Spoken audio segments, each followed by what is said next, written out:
todos. Me chamo Ana Paula, sou engenheira civil, sou formada na Universidade Federal de Ouro Preto, mestre e doutora pela Universidade Federal de Minas Gerais, e a minha pesquisa, tanto do mestrado quanto do doutorado, foi com as rochas de Irapé, né? Essa usina que agora a gente vai conversar um pouquinho. A minha pesquisa foi mais voltada à utilização da rocha como agregado em concreto, que não é o tema que nós vamos tratar agora, mas eu vou trazer para vocês um outro tema bem interessante, que também foi fruto de uma pesquisa, né, uma dissertação de mestrado da Universidade Federal de Ouro Preto, sobre o contato rocha e concreto. E por que que isso é tão importante? É importante por causa da peculiaridade da rocha lá do sítio de Irapé. Então, eu vou compartilhar aqui com vocês a minha apresentação. Vou explicar para vocês, então, um pouquinho dessa história. Muito bem. Então, Irapé, né, o grande dilema, lá, o grande desafio foi o seguinte: lá era uma região que tinha rocha sulfetada. E para quem entende de tecnologia do concreto, sabe que a presença de enxofre no concreto não é benéfica. E daí o desafio. Vamos falar um pouquinho sobre a hidrelétrica? Bom, a Irapé ela fica no Vale do Jequitinhonha. Ela é uma usina que foi inaugurada em 2006 e tem uma capacidade geradora de 399 megawatts, dividida em 3 unidades geradoras com 133 cada uma.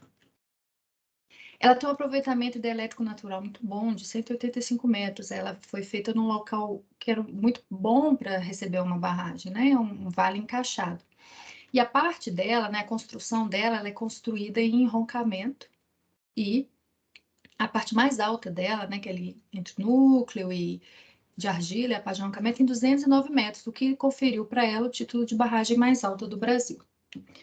Agora, falando do desafio, né, um dos principais desafios de Irapé é a rocha dela, e esse é o foco aqui do nosso trabalho. A rocha de Irapé, ela tem a presença de 2 sulfetos, e principalmente de sulfetos que são muito reativos, que é o caso da pirrotita e da pirita. Esses sulfetos, eles são minerais que, quando eles têm contato com o oxigênio e com a água, eles geram uma reação química que vai fornecer, vai liberar compostos de enxofre que podem reagir com outros compostos do concreto e trazer prejuízos para a qualidade do nosso concreto. Então, quando essa rocha foi verificada com essa demanda de enxofre, o desafio da construção da barragem se intensificou e pesquisas foram necessárias para poder ter qualidade e segurança aqui nesse empreendimento. Então, no primeiro momento, né, essa barragem eu não cheguei a falar, ela é da CEMIG. No primeiro momento, então, o que a CEMIG chegou à conclusão? Temos que proteger o concreto e as medidas de proteção do concreto em relação a reações, elas já são bem conhecidas, né, na tecnologia do concreto, que é reduzir a relação água-cimento, definir um consumo mínimo de cimento e utilizar algumas adições de pozolana, silicativa e de escória, tudo isso visando a qualidade do concreto e deixar ele menos permeável, menos suscetível a algumas reações. Essas medidas combinadas com o uso de cimento que já vão ser resistentes ao sulfato, então eles tenham algo mais para quando tiver a presença do enxofre, eles terem uma resistência melhor, isso vai prolongar a vida útil da estrutura. Mas é importante ressaltar que não vai impedir a deterioração a longo prazo. E a gente sabe que uma barragem é um empreendimento de vida longa, né? Não é um empreendimento de curto prazo. Então tem-se que pensar além do convencional no que diz respeito à proteção da tecnologia do concreto. Então, nesse cenário, o que foi, em que se chegou, né? Em que conclusão se chegou? Que para evitar a ação externa dos sulfetos, não poderia deixar ele encostar na rocha, então precisava impermeabilizar a rocha, né? Além de você tratar, então, o concreto, da forma que eu falei anteriormente, nós vamos tratar também a rocha para evitar que essa rocha, em contato com o concreto, traga algum prejuízo para o nosso concreto. Lembrando para vocês que eu disse para vocês que o meu estudo foi a utilização da rocha de Irapé como agregado em concreto. Na obra de Irapé, isso não foi utilizado, né? A rocha ela não foi utilizada como agregado, ela foi descartada. Uma outra rocha veio para a obra para poder ser usada, né, no concreto, justamente pela presença do enxofre. E a minha pesquisa foi perceber se havia alguma alternativa da utilização, mas para a época da obra não havia tempo para o desenvolvimento desse estudo. Então, foi registrado aqui que o problema do concreto de Irapé aqui se limita ao contato com a rocha, não à utilização da rocha. Então, Os estudos se iniciaram e o primeiro questionamento foi: quais produtos seriam utilizados para a impermeabilização dessa rocha? Pensou-se em manta PVC, membrana polimérica, película rígida de base epóxi e película flexível de poliuretano. Para isso foram feitos testes de laboratório e teste de campo. Bom, a manta PVC, ela não trouxe muita eficiência. Por quê? Porque ela deixava alguns vazios entre a manta e a rocha. Ela era vulnerável com as irregularidades das rochas, então ela se rasgava fácil, ela era facilmente perfurada, e quando você quer impermeabilizar, você não pode ter esse tipo de entrada de água, então você não pode ter esses rasgos. Daí ela foi descartada como solução. Uma outra alternativa, então, era a membrana polimérica, que ela era aplicada com projeção, como tem essa imagem aqui.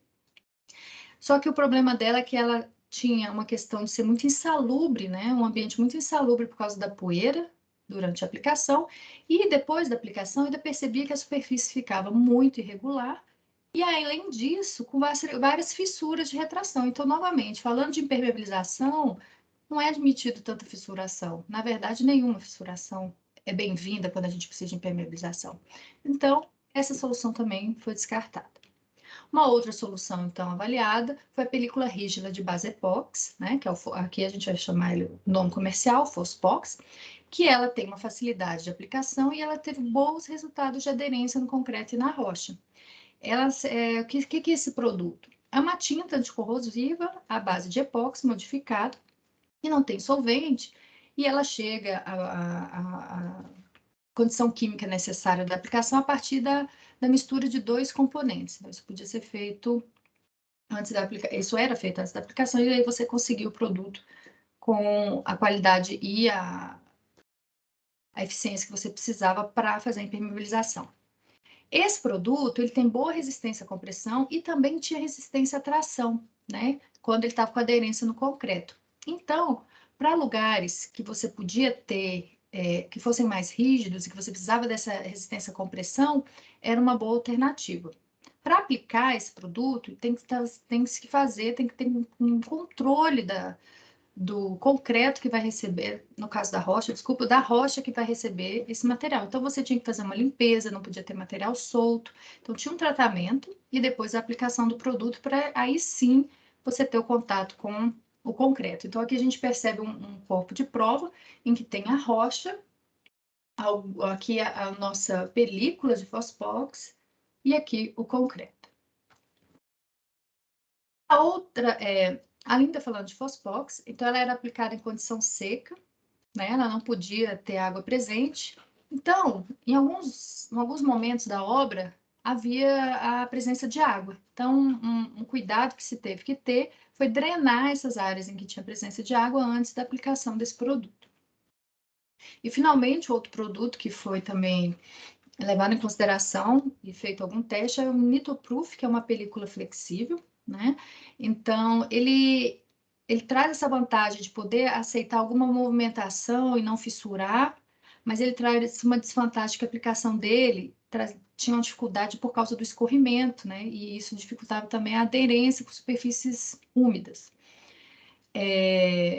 Mesmo assim, foram feitos testes e os testes mostraram que, levadas em considerações os pontos a favor e os pontos negativos, era uma boa escolha usar ele, né? Onde você não precisava usar o Fospox, que era uma solução mais cara, né? E onde você precisava realmente ter uma resistência à compressão, um lugar rígido, que não ia ter nenhuma movimentação. Então, essa foi a alternativa para os lugares em que dava para usar uma película flexível e mais barata. Então, escolhidos os dois componentes que iam fazer parte da impermeabilização, que era o Fospox, o rígido, e o Nitroproof, que era a película flexível, foram feitos, então, testes químicos de resistência de ataque ácido, porque o nosso foco aqui é o enxofre, né? E quando em contato com a água, ele forma o ácido sulfúrico, então que é muito importante essa resistência, e testes mecânicos para avaliação da aderência. Aqui eu tenho uma planta geral de Irapé, e aí os pontos que foram tratados em relação ao concreto rocha foram o vertedouro, o extravasor e a casa de força. Então, vou mostrar para vocês um pouquinho de cada uma dessas estruturas. No vertedor, o contato das paredes laterais com a rocha foram tratados porque eles devem ser estanques. Nesse caso, foi utilizado o Fosfox, uma película de 0,4 milímetros.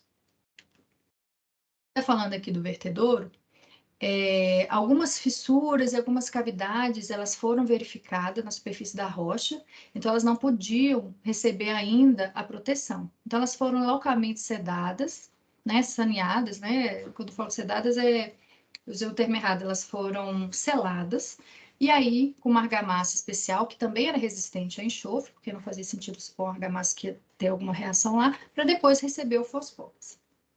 A casa de força, que é onde ficam as turbinas, é onde a água entra, gira a turbina, é onde todo acontece, né, a geração, ela era engastada na rocha. Então, a estrutura, como vocês veem aqui nessa foto, ela é engastada na rocha. Então, ela tinha contato na rocha, principalmente na fundação dessa casa, que é onde ficam, né, as turbinas.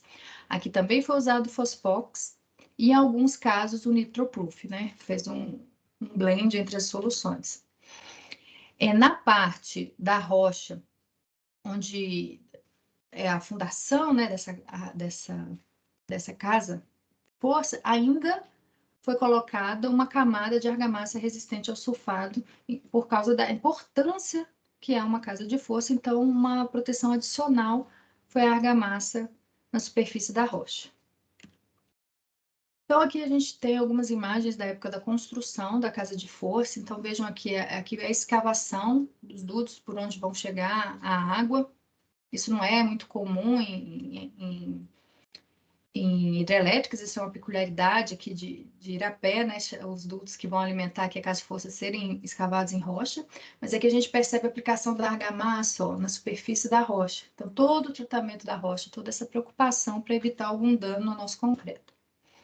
Aqui ainda falando da casa de força, aqui a gente vê o tratamento, né, sendo feito na superfície, e aqui ó, o Nitroproof na rocha.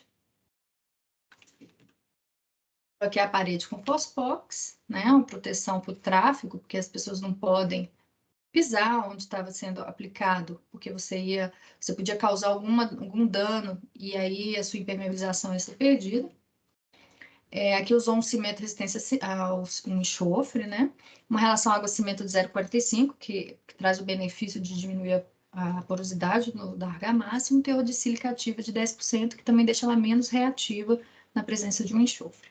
A de Nitroproof, como eu mostrei para vocês, ela tem essa aparência, né?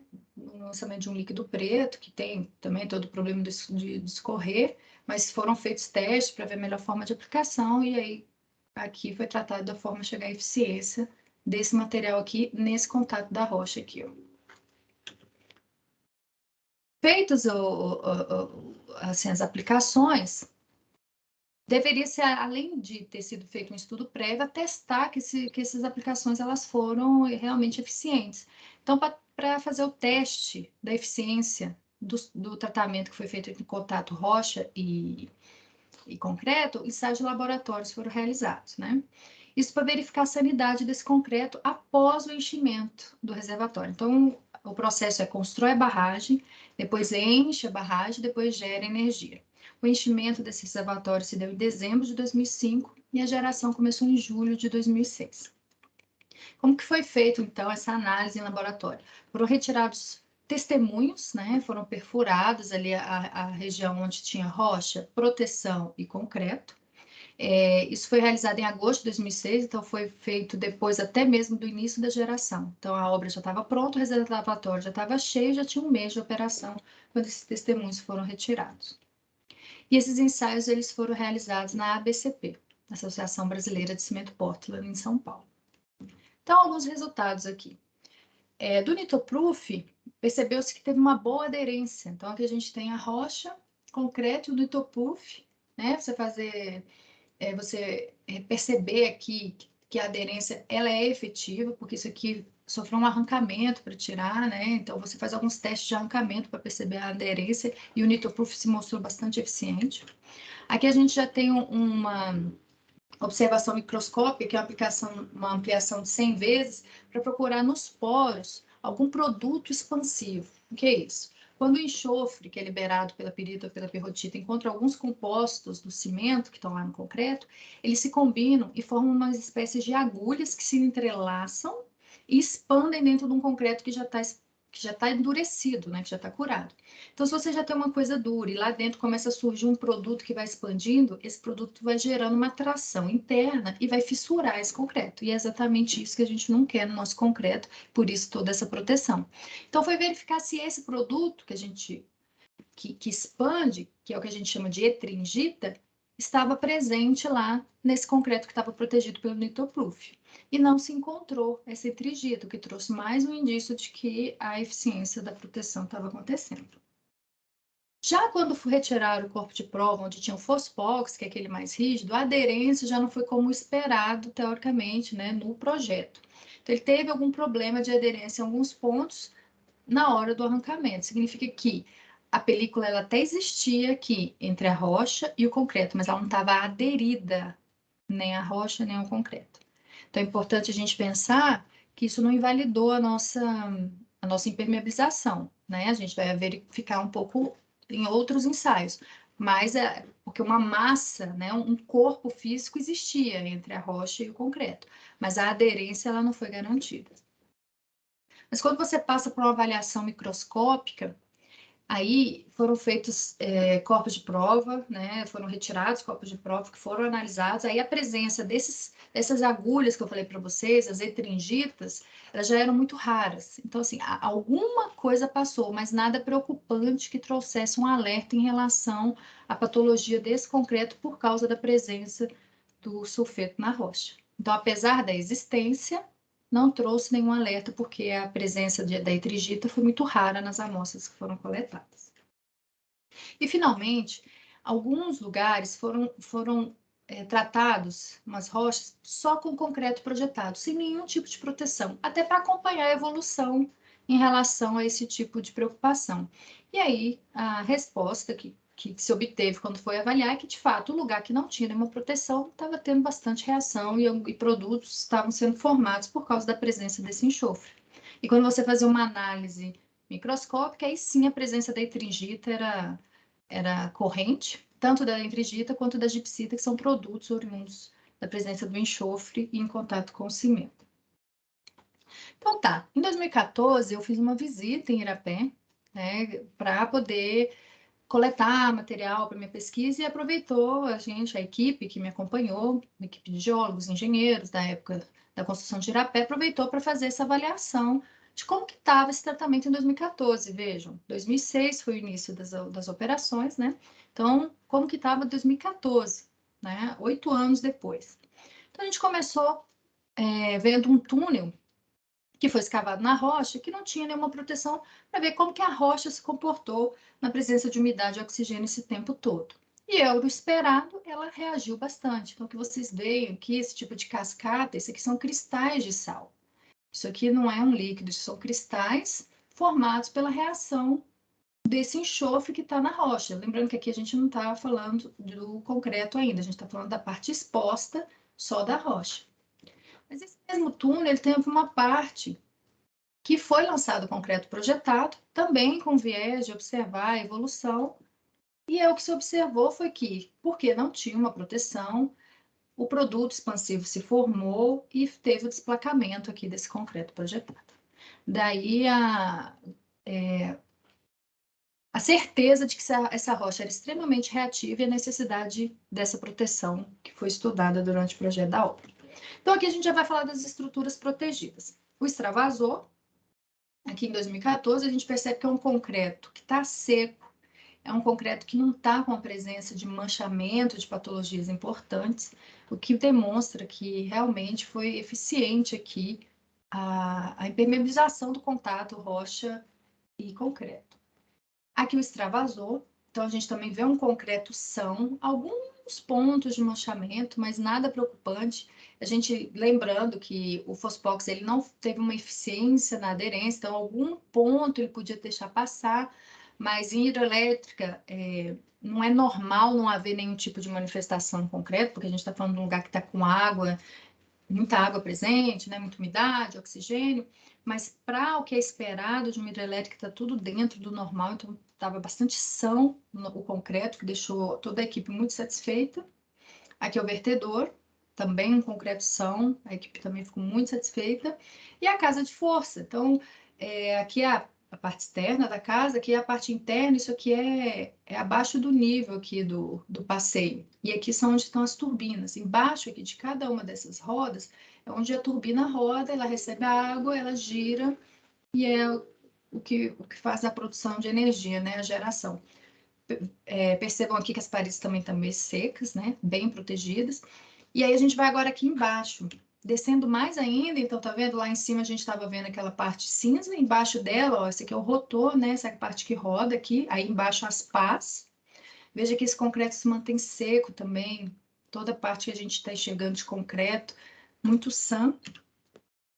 Então aqui uma foto da entrada, é a parte mais embaixo ainda, essa aqui a gente não pode abrir, que é onde está rodando lá dentro, mas vejam aqui, ó, concreto também, muito saudável.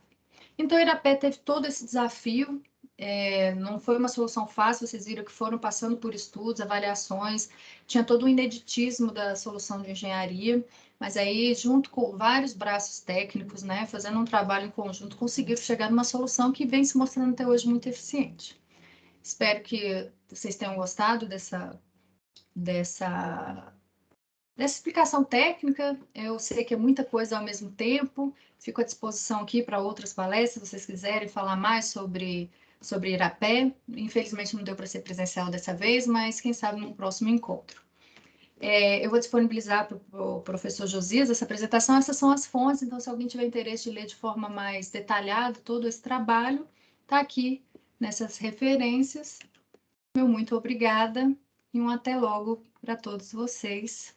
Nos vemos numa próxima oportunidade.